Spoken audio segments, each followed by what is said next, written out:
Hey guys, Zach here. I know it's called Football US Soccer Edition. The men's team yesterday beating El Salvador 1-0 in Ohio, continuing the push for qualifying for the World Cup 2022 in Qatar.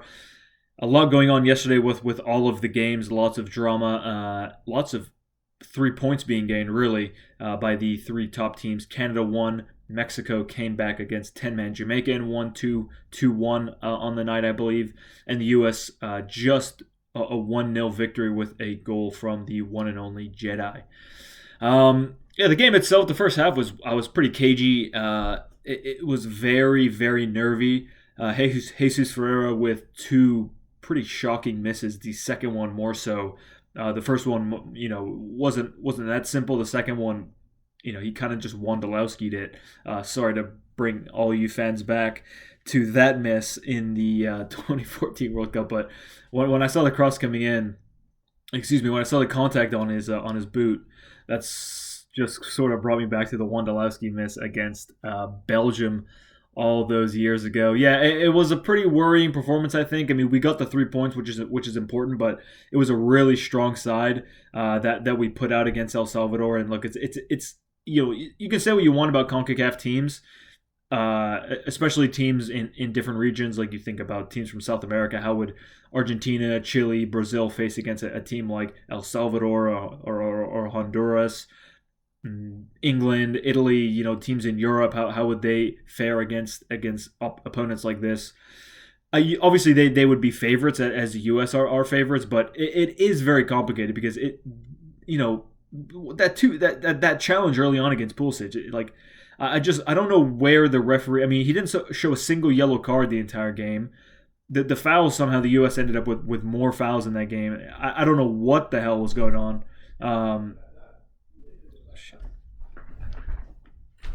Now making my video. But yeah, I don't know how that ended up happening. The U.S. having more fouls than El Salvador, but I think it just comes down to the referee. I didn't think he had a very good game. Again, like I said, no yellow cards. He didn't give a single yellow card out. A couple El Salvadorian players should have been booked. The number 13 for El Salvador, I can't remember his name. Forgive me. I can't remember what it was, but I mean, I don't know how he got away with not being booked. A handful of El Salvadorian players should have been at least on a yellow card. Maybe you could argue maybe one or two U.S. players could have got booked as well, but yeah, it was just strange. I don't know why the referee was so afraid to control the game, and almost like every CONCACAF game you saw, around the 70th minute or so, there was scuffles going on, and Laren, I think it was, I don't know why they're so afraid of I mean, really, you're protecting other players if you show a yellow card to the opposition team, and it's about keeping the game going. And he was very, very bad at playing advantages. I don't know. I don't know. I'm not sure if it's up to the refereeing and this referee himself, but yeah, it was pretty frustrating not letting advantages go and lots of flopping around. And this is what you get with games really against El Salvador, Honduras, Costa Rica. I mean, it's all pretty much the same when you're playing against them. Really scrappy, lots of passion, lots of fight in CONCACAF. So, yeah, I mean, like I said, at the end of the day, it's 3 points, but it wasn't an impressive win. I would have hoped we could put past more than one goal against El Salvador. So it is a bit worrying, facing Canada on Sunday. It's going to be another chilly night. No word or anything of injuries or anyone picking up a knock. I know Weston McKennie was limping around for a little bit during the game, but he seemed to finish off the 90 minutes. Lots of subs being made, 3 attacking subs. No Ricardo Pepi, sat on the bench. No appearance from him at all.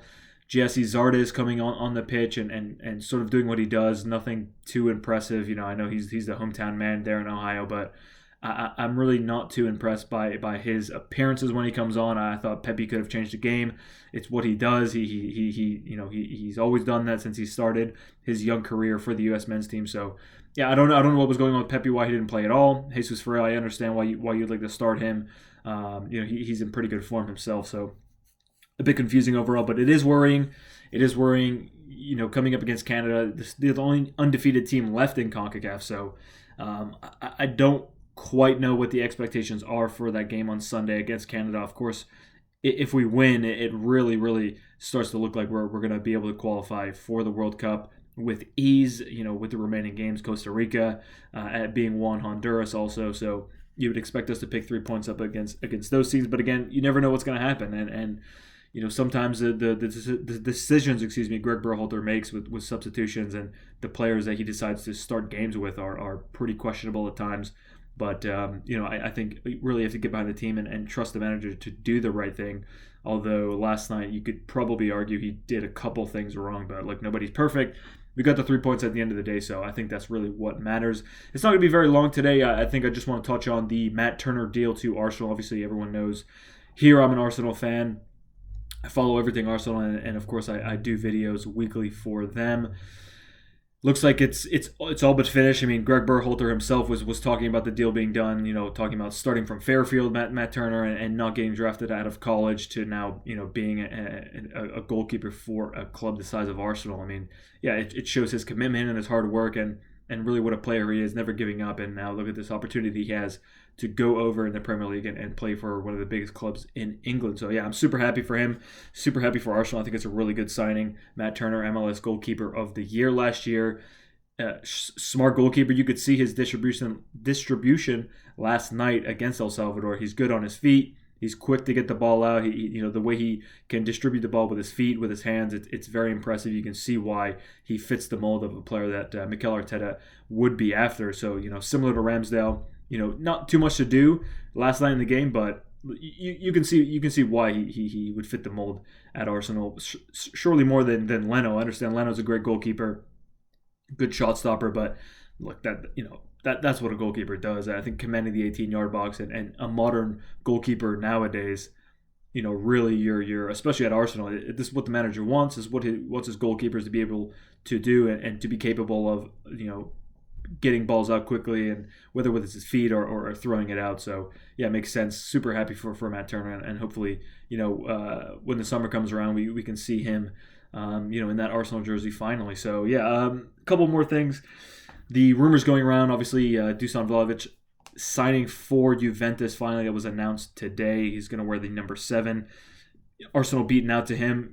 They were chasing him all window, but Fabrizio Romano, there's a quote from him talking about Alexander Isak, another guy I just touched on in my last video. And this is what Romano said about Alexander Isak. He said, they love him. They literally love him. He's at the same level of Vlahovic in terms of appreciation for Arsenal. So, you think about a deal being done and they were chasing Vlahovic the whole time. It's a much more complicated transfer than Alexander Isak. He's got a release clause of $72 million or so. You pay it, and as long as the player agrees to join, which you would assume he does, then he's an Arsenal player. And we saw it, how quickly it can happen with Thomas Partey a couple of years ago with Atletico Madrid. They came to the La Liga offices. They paid the release clause, $45 million, and within no time, Thomas Partey was an Arsenal player. And things have gone sort of cold and sort of quiet over the last couple of days.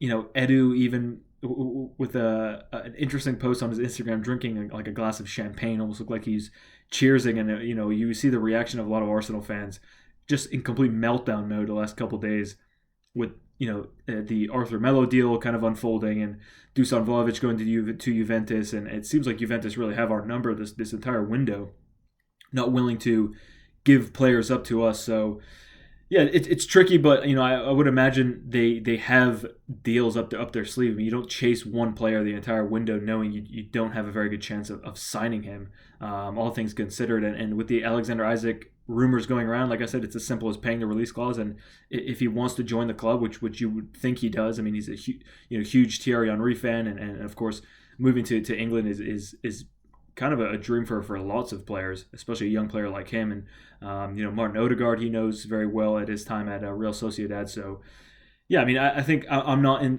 meltdown mode like a lot of people are, and they sort of love a they love to overreact, and it's hard not to be frustrated, especially with Calvin Chambers just randomly leaving yesterday, and rumors of Aubameyang, Juventus and Barcelona opening up talks with him. And it's tricky, but a couple days left, time's winding down, and you would hope at least Arsenal have a couple things up their sleeve in terms of signings, at least a striker, perhaps a midfielder. But yeah, you stay optimistic, and you never know what could happen. Surely they have something planned in the next few days. So yeah, you guys let me know what you think in a comment here, or you can always hit me up on Twitter. Obviously, that's in the video description below. So yeah, thanks very much for watching, guys, and I'll see you when I see you.